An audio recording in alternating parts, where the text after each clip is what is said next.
अगला प्रश्न हमारा कहता है, किस प्रकार से औपनिवेशिक शासन ने भारतीय चेतना को जन्म दिया, चर्चा कीजिए। यहाँ पे औपनिवेशिक शासन के बारे में आप क्लास 12 के बच्चे हैं, कई बार पढ़ चुके हैं आप इन सब चीजों के बारे में, और मैंने भी औपनिवेशिक शासन के बारे में आपको कई बार पढ़ाया है। यदि आपने पुराने वीडियोस को नहीं देखा तो जरूर देखें, आपको औपनिवेशिक शासन के बारे में प्रॉपर एक वीडियो ही प्राप्त हो जाएगा।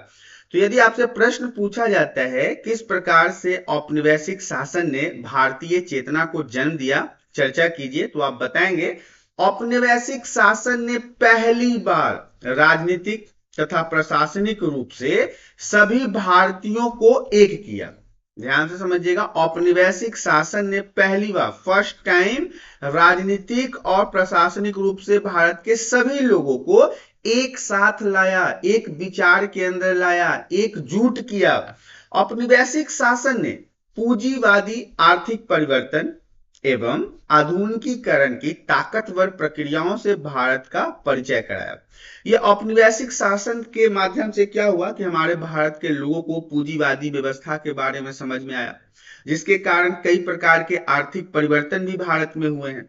साथ ही साथ आधुनिकीकरण की ताकतवर प्रक्रियाओं से भी भारत को तभी परिचय हुआ जब हमारे भारत में औपनिवेशीकरण था, औपनिवेशिक शासन था।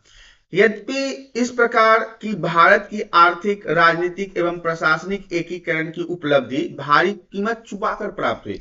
मतलब हमें इन सभी चीजों की जानकारी के लिए, मतलब भारत को इन सभी चीजों के इंफॉर्मेशन के लिए एक बहुत बड़ा अमाउंट चुकाना पड़ा। अमाउंट कहने का मतलब है कि हमारा शोषण हुआ, हमारे धरोहर के साथ छेड़छाड़ हुआ, हमारी संस्कृति के साथ छेड़छाड़ हुआ, हमें लगभग 150 सालों तक गुलामी की जंजीरों में रहना पड़ा।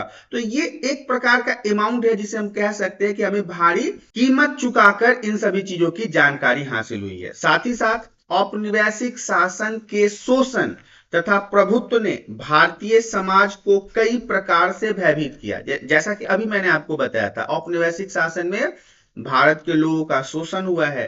अंग्रेजों ने अपने प्रभुत्व को जमाने के लिए भारतीय समाज में कई प्रकार से बदलाव किए, कई प्रकार से लोगों को भयभीत किया, आतंकित किया। औपनिवेशिक काल ने अपने शत्रु राष्ट्रवाद को भी जन्म दिया। औपनिवेशिक काल में ही इस यहाँ पे जन्म होता है किसका? राष्ट्रवाद का।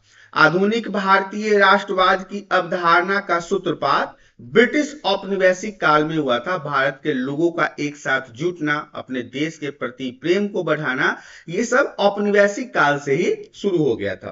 तेजी से जो शोषण बढ़ रहा था, तेजी से जो अंग्रेज भारत के ऊपर शोषण कर रहे थे, भयभीत कर रहे थे, आतंकित कर रहे थे, तथा औपनिवेशिक प्रभुत्व के साझे अनुभवों ने भारतीय समाज के विभिन्न वर्गों में एकता को लाया, बल प्रदान किया। इसमें क्या हुआ कि नए वर्गों और समुदायों का भी गठन हुआ। कई सारे ऐसे लोगों ने अपना संगठन बनाया जो इन लोगों के खिलाफ लड़ाइयां लड़ते थे। शहरी मध्यम वर्ग राष्ट्रवाद का प्रमुख वाहक था।